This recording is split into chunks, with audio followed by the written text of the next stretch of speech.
voici tous les ingrédients pour préparer les canards laqués. On en a pris 4, comme ça on est bien à l'avance et on compte un canard pour 6 personnes. Alors, voilà les canards, le gingembre, la ciboule, mais à défaut de ciboule, ce sont des jeunes oignons avec le vert, le miel, une ficelle, on vous expliquera pourquoi après, et une grande casserole avec de l'eau qui va être mise à bouillir. Alors on nettoie les jeunes oignons, on va les laver aussi.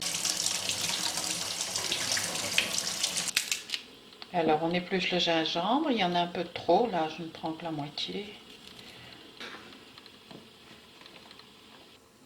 Alors l'eau elle est chaude, elle n'est pas bouillante, mais elle est bien chaude.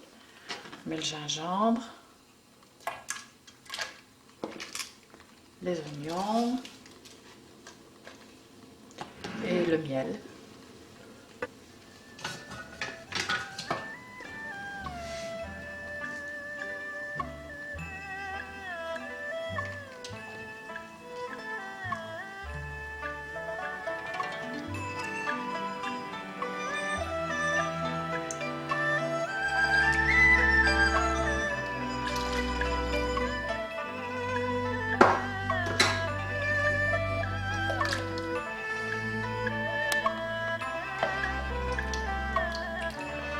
Que le miel soit dissous.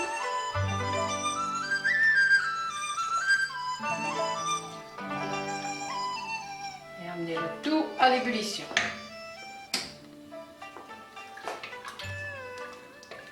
J'ai enlevé l'élastique, maintenant j'enlève l'excès de graisse et le croupion parce qu'il me dérange. C'est personnel, c'était pas indispensable. Alors je coupe un long morceau de ficelle parce qu'ils vont être pendus ici dans la cave et que le plafond est haut.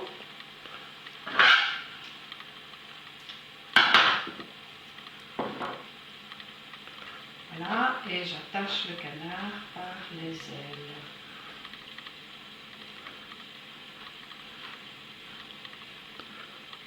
Ça servira à plonger les canards dans le bouillon et à les en sortir sans se brûler. Voilà, même régime pour les 4. Voilà, l'eau est à ébullition. On va mettre les canards dedans, un à la fois.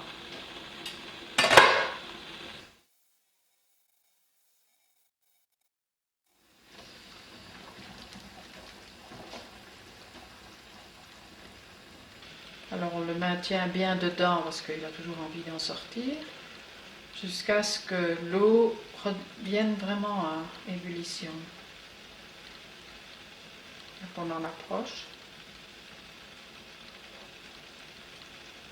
Et ça dure environ 3-4 minutes à mon avis, non pas plus. Vaut mieux un peu plus que trop peu, non?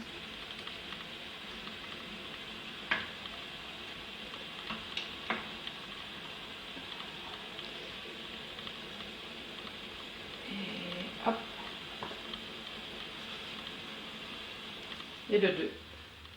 Alors voilà, les canards sont suspendus dans un endroit aéré pour laisser couler le jus et les laisser sécher jusqu'à demain. Alors maintenant les canards ont été dépendus et donc on va les emballer dans du papier alu avant de les mettre, en ce qui nous concerne cette fois-ci, au congélateur, puisqu'ils sont prévus d'être mangés au mois de février. Il faut compter à peu près une dizaine de crêpes par personne. Nous serons 8, donc on va prendre 1 kg de farine. Ça va faire plus ou moins 90 crêpes. Il y en a toujours quelques-unes qui sont ratées, donc soyons prudents.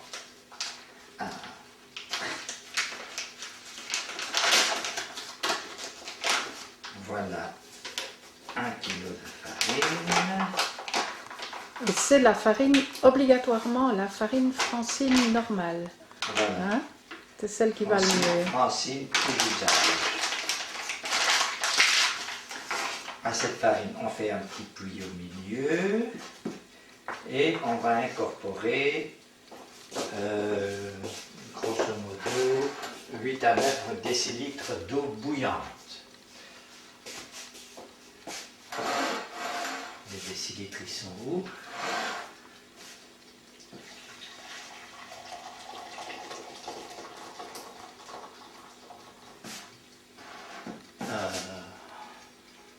Voilà 8, voilà 9.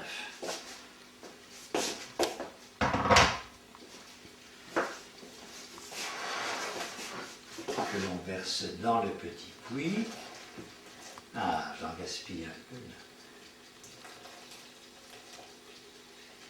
Tout d'un coup comme ça. Tout d'un coup. Alors on puise au milieu du petit puits.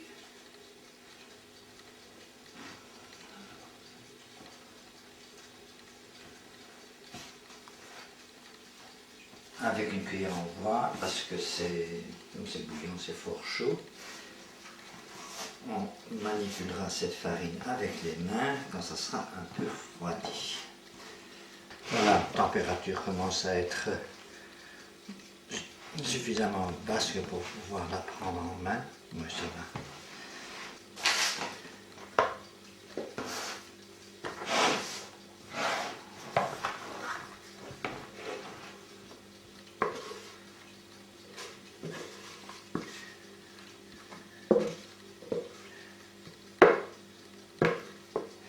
Un magma informe.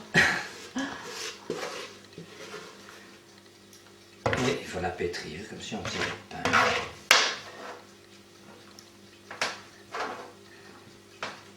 Ça va coller un peu à la table, alors on va répandre un peu de farine sur la table pour éviter que ça colle. Ah, oh, c'est chaud quand même.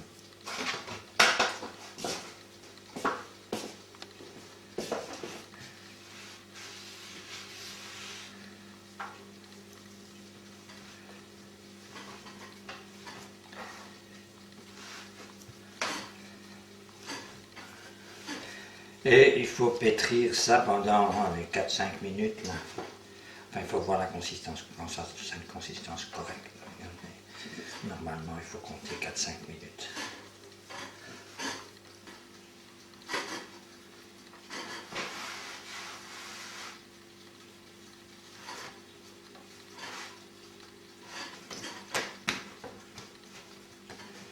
Et on va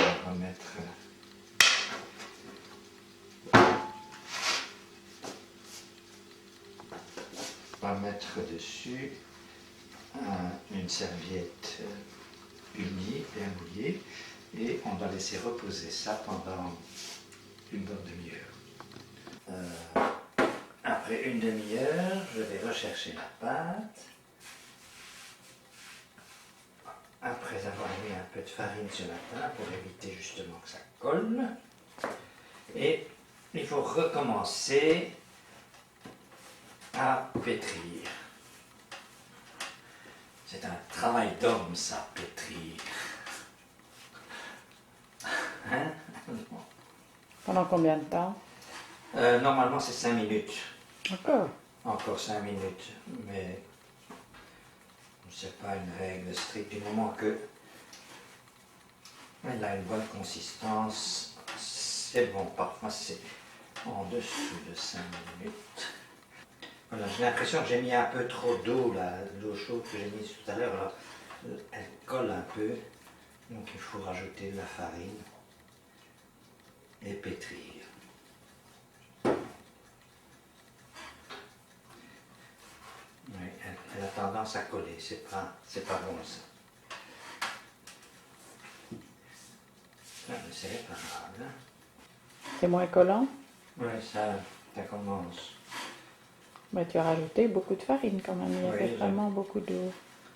J'ai bien rajouté, je sais pas moi, certainement 200 grammes de farine. Mais ça fera des crêpes en plus. Hein. Oui, et il faudrait mettre combien d'eau alors?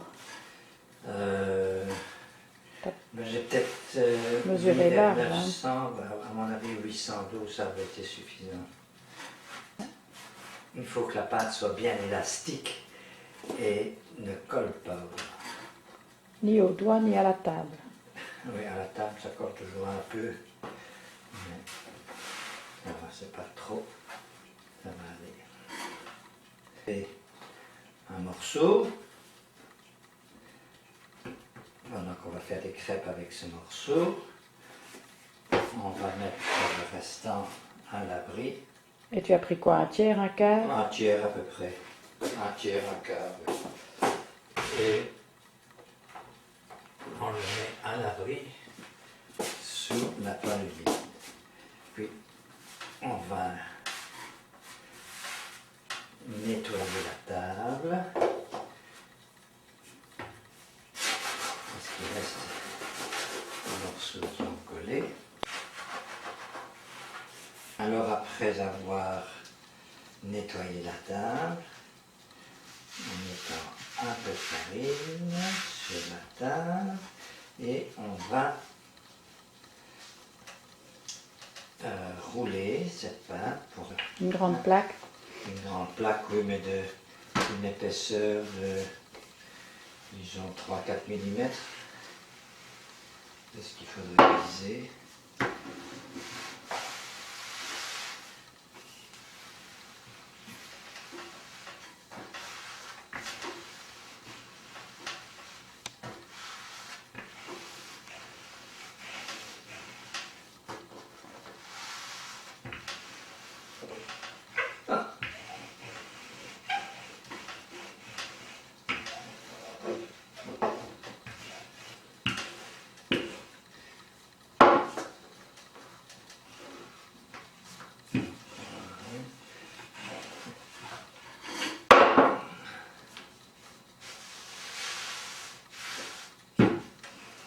La difficulté ici, c'est d'obtenir une épaisseur suffisamment régulière. Ici, une petite bêtise. Voilà. Donc si tu veux zoomer pour voir à peu près l'épaisseur, oui, ça fait, mettons, 2-3 mm. Alors recommence un peu ton zoom là. Mon zoom, tout pour l'épaisseur de la... Voilà, à peu près l'épaisseur de la pâte. 2-3 mm.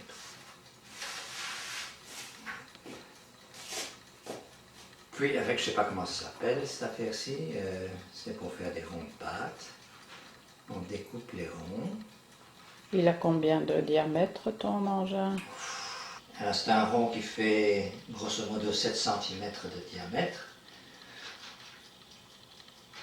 On découpe tous les ronds.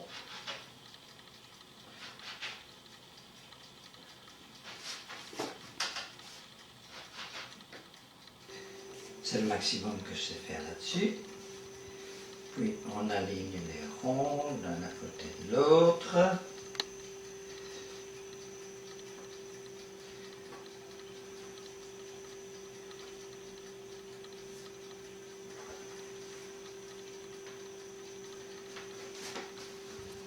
Sur 2 rangées.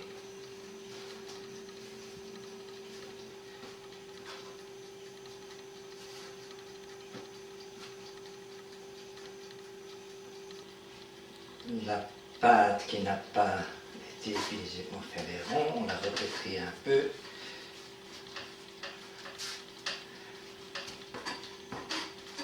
Et on la remet sous la serviette humide pour qu'elle ne sèche pas. Voilà.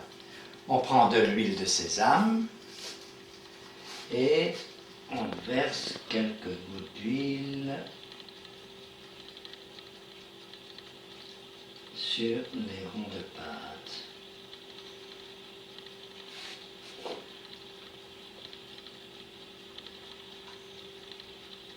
Une rangée sur 2. Une rangée sur 2, oui.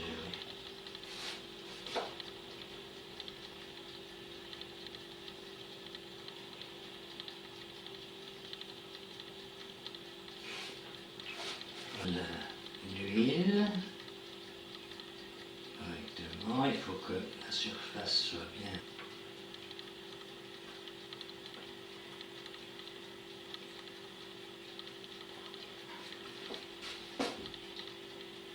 Et on couvre avec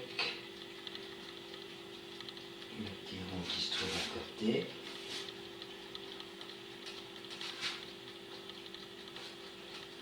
Et voilà.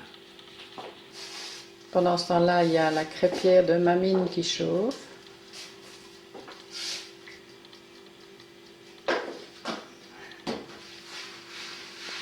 On va rouler pour aplatir correctement ces petits sandwichs.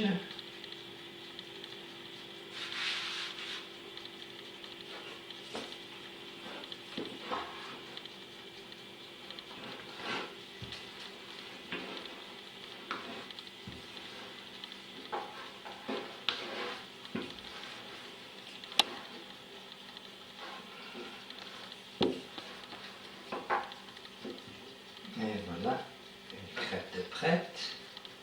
Celle-ci est un peu plus épaisse. Il faut les rouler un peu dans tous les sens pour qu'elles soient quand même suffisamment rondes. Voilà, une fois dans un sens, et puis on la retourne de 90 degrés.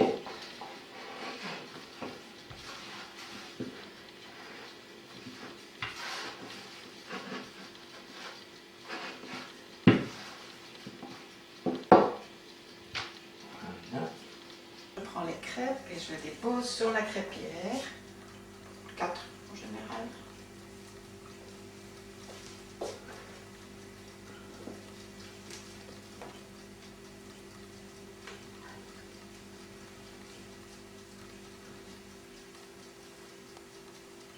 Voilà, quand ça commence à faire des cloques,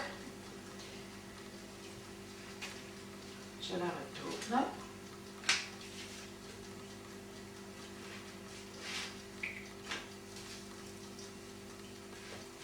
Voilà, c'est bon. Donc je les sors de là.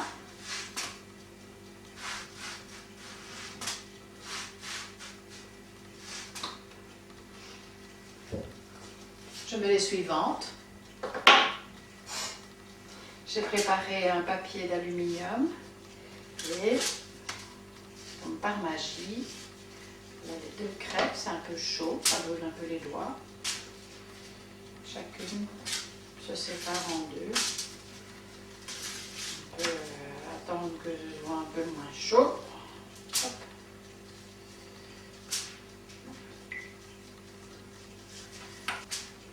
Et voilà, on continue comme ça jusqu'à épuisement.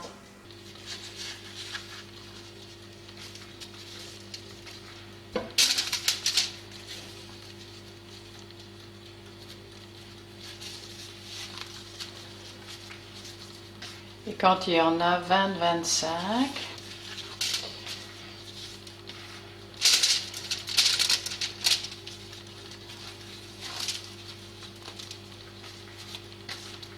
voilà, on les emballe, encore chaudes.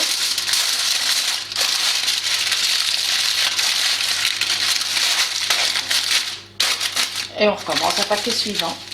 Et on les emballe pour qu'elles ne sèchent pas, hein, finalement, donc c'est assez important. Ça. La sauce s'achète en boîte, c'est des boîtes où il est marqué Voisine sauce. Hein? Voilà, Voisin sauce. Pour 8 personnes, 2 petites boîtes suffisent. Ça se vend aussi en grande boîte, hein, mais pour 8 personnes, il faut au moins 2 petites boîtes. On la met dans la casserole. Voilà. On rince les boîtes avec un petit fond d'eau. Douille correctement. On ajoute ça à la sauce. On rajoute un peu de sucre. Disons que l'équivalent d'une bonne cuillère à soupe de sucre pour les 2 petites boîtes ou pour une grande boîte, ce qui fait à peu près le même volume. Et puis de l'huile de sésame. équivalent de, disons, 2 bonnes cuillères à soupe. Voilà une.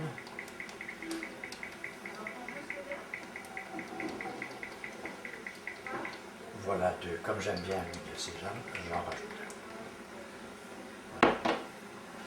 On tout jusqu'en début d'ébullition. Veillez à ce que ça ne colle pas. Voilà, au début de l'ébullition, ça commence là tout doucement. Voilà, les premières bulles apparaissent. On réduit le feu. On laisse cuire comme ça pendant 3 minutes, 3-4 minutes. Les 3 minutes d'ébullition sont passées. Il suffit maintenant de verser cette sauce dans les mols.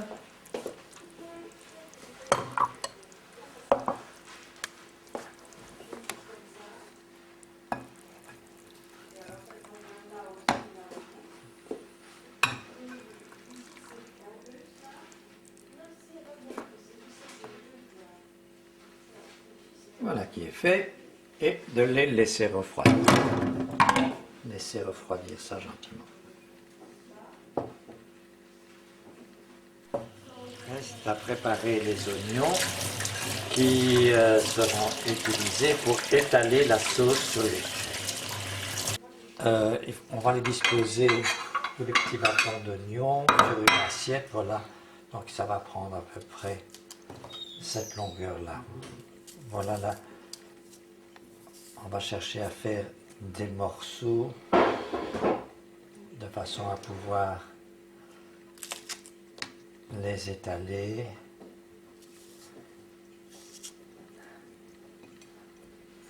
Comme ça, que ça soit joli. C'est la cuisson des canards. Elle est effectuée au four, sur une grille, avec en dessous de la grille la lèche frite remplie d'eau. La cuisson totale va durer 2 heures, dont 1 heure sur le dos à environ 200 degrés, 1 demi-heure sur le ventre à 150 degrés et de nouveau 1 demi-heure sur le dos à 180, plus ou moins 180 degrés, suivant la coloration plus ou moins foncée des canards. Voilà ce que ça dit.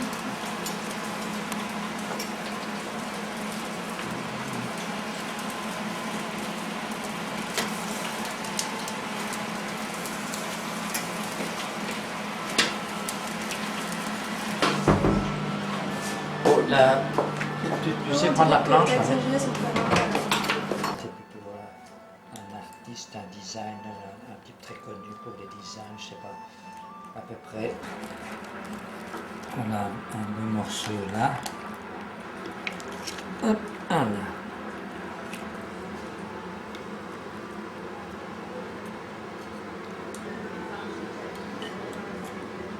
Oh, c'est chaud, c'est mettre le fond. Ouais, mais pas avec ma petite canne arrière. Hein. Ça. C'est bon, on Non, passe mais à quelqu'un s'il te d'autre. plaît. C'est bon, on Parce passe que- à quelqu'un. Non, ça dit sur le t-shirt. Marine, toi t'aimes pas, mais j'aime bien. Regarde tout ce qu'il faut t'arriver Mais non, il va Vas-y. pas trop de choses. Non. Non, je trouve T'en mets pas assez. C'est mon t-shirt. Un peu plus. pas. Il y a encore du thé. Hein. Ah oui, mais il y a plein de